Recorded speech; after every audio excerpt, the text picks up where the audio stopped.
Welcome back to SamiJReads. I'm Sami, and this is the place in which I read a book, I review it, and hopefully I save you from reading a terrible book. This week I'm going to look at a book that has been getting tons of great reviews, and it is Daniel Abrams' A Shadow in Summer. Enter an evocative world and culture that seems strange and foreign, yet still real at the same time. In this world we have the andats, spiritual entities that have been bound to flesh and bone to benefit society's well-being. However, one city's well-being takes a downward turn when a woman's child is killed. Before I begin this review, I just want to apologize for any name butchering, because I have never been good with names.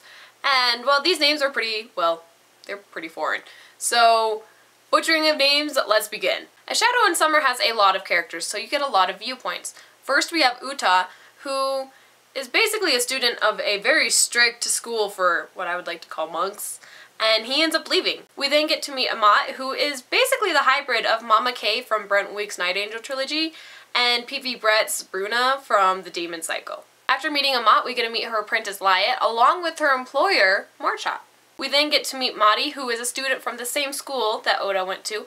However, he stuck with it, he did not leave. Following Madi, we get to meet Hashai, a poet, along with his andat, Seedless. And finally we meet Maj, the woman who lost her child and wants revenge. So to start, what did I like? The ideas and concepts that Daniel has in this first novel are phenomenal.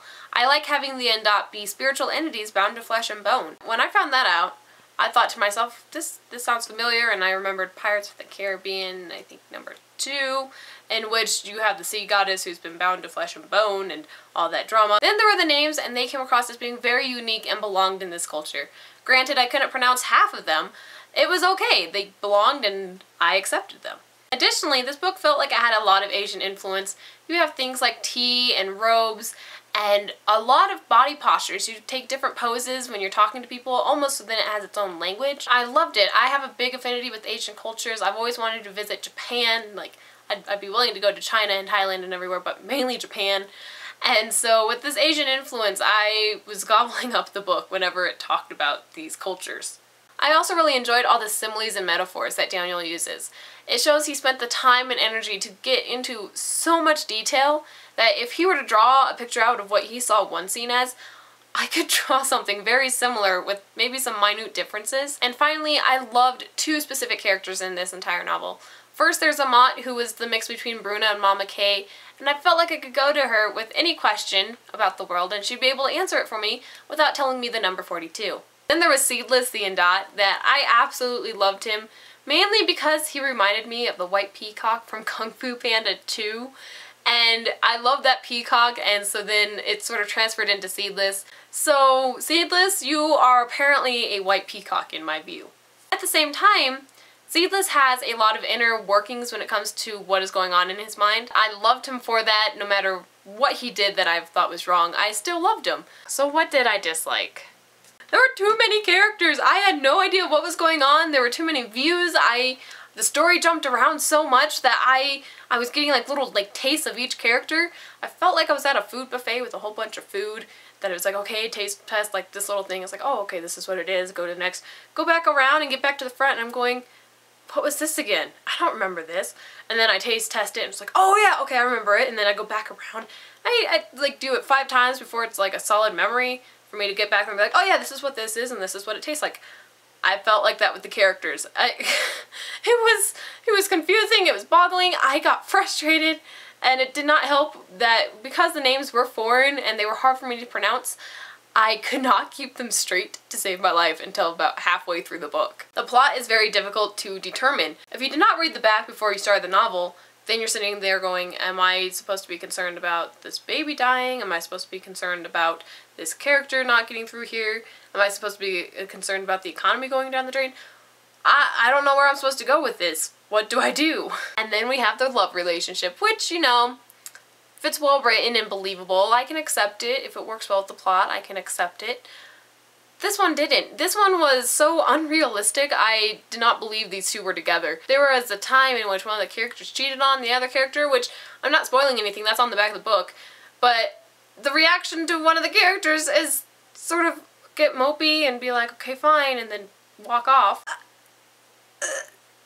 And there was a lack of action, so there was really no fighting, and the andat wasn't really using its powers like I was hoping it would. It's like watching bad reality TV, or more on the borderline of a soap opera, that it was drama just drawing everything to it. I personally cannot handle that. Nothing that happened, like the coolest parts that happened at the end, and they only lasted for like a couple chapters, and I was like, oh.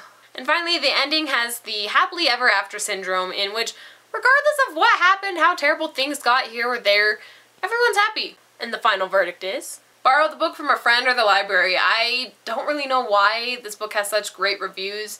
I like the action, so if I had borrowed it first, I would have never bought it.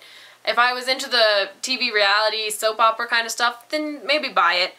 But if you want the action, if you want something that's going to have fighting and awesome powers being used, no, this book is not for you. So that's it on SamiJReads. If you have read A Shadow in Summer, go ahead, comment down below, leave me a video response. Let me know what you thought of the book. If you have any books that you want me to read, review, and do the whole shebang, go ahead, comment down below, go to my Goodreads profile, contact me in any way, and I will add it to the list, read it, do the whole shebang thing, and I'm hoping that next week's book review will be on one that you guys did recommend, which will be totally awesome. And if you guys want to see any more book reviews, go ahead and hit the subscribe right above, be like totally awesome. And yeah, I'll see you every Thursday in your inbox. So I'm SamiJ, and I'll see you guys on the other side of the book. Bye. Oh my god, I feel like I'm trying to be on America's Top Model. Be sultry and sexy. I don't know, I get that way when I come up with things like that, especially with strange and foreign worlds. Oh my. Yeah. Okay, after book review thingamajig, yeah. Okay, so basically vlog is now up. It was posted on Saturday like usual, and it has Shelby and myself running around Josh's house when he went off to make a quick appointment. And so we decided to count how many swords he had, because he makes swords for a hobby, which is why he made me 2 awesome swords for a costume. But yeah, so we ran around on one of the floors to count up all the swords we could find. And I'll tell you guys, there are a lot more on the floors above the floor we were on. But we only got the bottom floor. So yeah, go ahead, check that out, see us being ridiculous over there. You guys can also see me being total noob in my light poise skills, LED poise. I took that up in the spring, haven't done much with it lately, so I need to get back into it. But you can see me being total noob in it. And yeah, pretty much. So go ahead, go check it out, and I will see you guys next Thursday, or if you're awesome, you go ahead, go check out the vlog, and I'll see you on Saturday. Alright, bye-bye.